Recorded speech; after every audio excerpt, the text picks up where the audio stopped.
Assalamu alaikum. I Abdul Latif working in ISRO.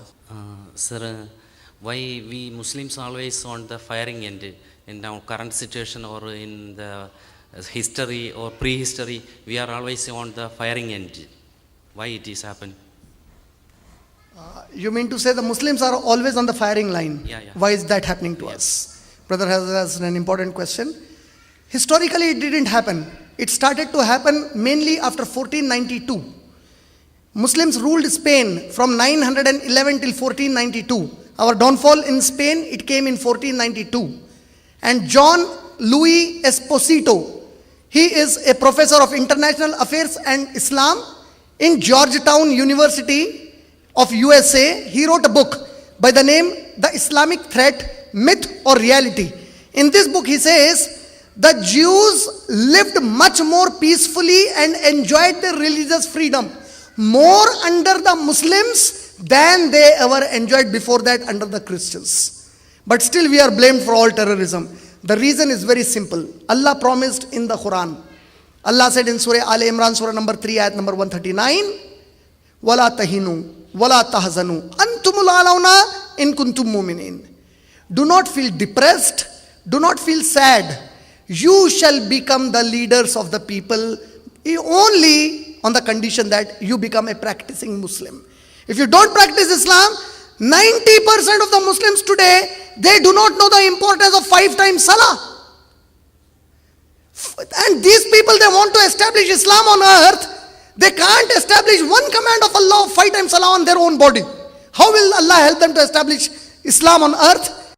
Do they know how serious the issue of Salah is? You fight for 100 reasons with the Muslims. A Hanafi fighting a Shafi'i, Shafi'i fighting a Hanbali, Hanbali fighting a Maliki, the 4 people of the 4 Imams fighting the Salafis and the Ahlis, all fighting each other. But everyone from every group today, majority of them, they are not performing 5 times Salah. Allah says in Surah Qalam, Surah number 68, ayat number 42, and on day of judgment, when I shall uncover my shin, and all mankind will fall in sajda, except those, ayat number 43, except those who didn't make sajda to me in this life, ayat number 43, I shall wrap them with humiliation on day of judgment, and then they shall feel ashamed of themselves. Then they shall think, oh Allah, we were in good times in the world, but we didn't make sajda to them. Ayat number 44, Allah says, leave my servant, leave me to deal with my disobedient servants on this day, for I shall bring them to hellfire from ways which they cannot realize. You know, the tafsir of this ayat is, when Allah said, I will bring them to hellfire from ways they don't realize, Allah is saying to the Muslims who are not making salah, I will give you success in your life, and you will always realize and feel, I am a good Muslim, I am getting success in my life. He will not even think what a serious sin he is doing by leaving the salah. Leaving salah is much more dangerous, is a greater sin than committing zina with your own mother. It is more dangerous than committing zina anywhere. How can a Muslim leave salah? But we are leaving salah. And what is Allah's promise in the Quran? Don't feel sad. Don't feel depressed. I will make you the leader. Condition, become a practicing Muslim. Then Allah says in Surah Muhammad Sallallahu, Surah number 47, number 7, Allah says, In tansurullaha yansurkum. If you help Allah, Allah will help you. Wa yusabbit aqdamakum. And He will establish your feet firm on the earth. What is the tafsir of the ayat? The Sahaba said, Ya Rasulullah, how can we help Allah subhanahu wa ta'ala? The Prophet sallallahu alaihi wasallam, he said, if you help the cause of Islam, Allah will help you for your life in this world and in akhirah. We have left that job. Today, everything else is important to us, but not working for Islam. Everything else has become important for us, but not working for Islam. Allah says in Surah Muhammad Sallallahu, Surah number 47, ayat number 38. What does Allah say? Allahu ghaniyun wa antumul fukhara. Allah is independent of any need. You people are the beggars of Allah subhanahu wa ta'ala. You beg Allah subhanahu wa ta'ala. Allah doesn't come and beg anything to us. He doesn't need any one of us. He is a samad, free of every need. But everything needs Allah subhanahu wa ta'ala alone. Allahu ghaniyun wa antumul fuqara. Allah doesn't need any one of you. He is ghani. Antumul fuqara. You are the beggars of Allah subhanahu wa ta'ala. وَإِن تَتَوَلَّوْا يَسْتَبْدِلْ قَوْمًا غَيْرَكُمْ ثُمَّ لَا يَكُونُوا أَمْثَالَكُمْ. If you people turn away from your responsibility of promoting this message to mankind, Allah will bring in your place another people, and they will not be like you.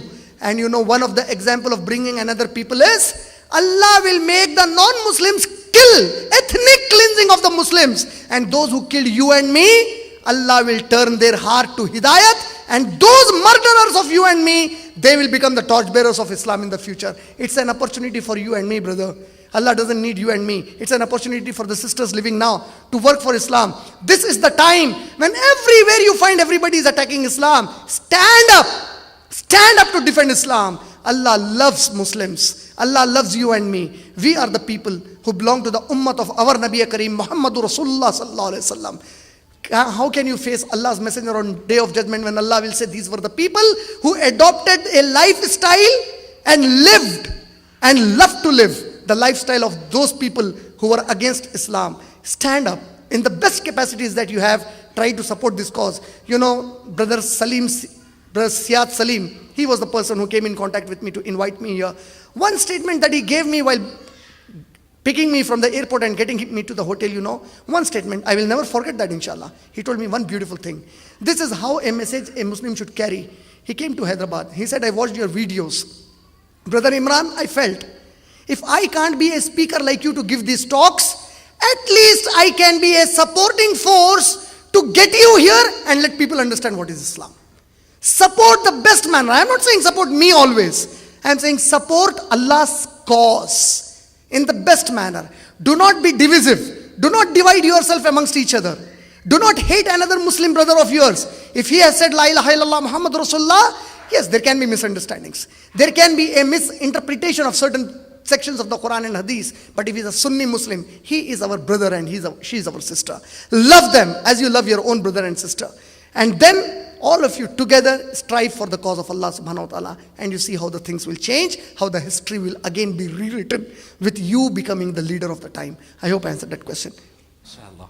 I will also try to my level best. Thank Inshallah. you. Jazakallah. Inshallah.